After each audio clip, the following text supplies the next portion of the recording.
Magluto tao ka ng fresh milk na rin.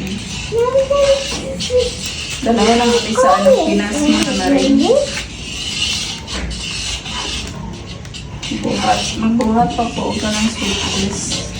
Muni siyang i-mix na po mga marin. Kaya marana naman siya o ka ng powder mga marin ba.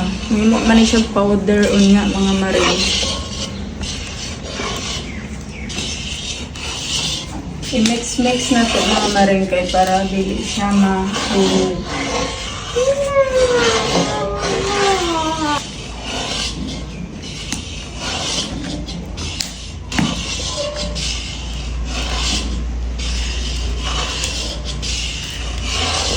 Okay lang, Daddy. Thank you. Araw-araw. Yan na yung milk. Ikaw ang hawak ito.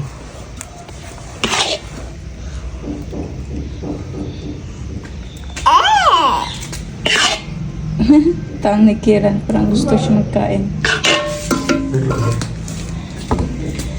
Ito na yung milk kanina mga marin. Ito yung dalahin namin sa Pinas. Gawing sweet dish. It's you up. Digo.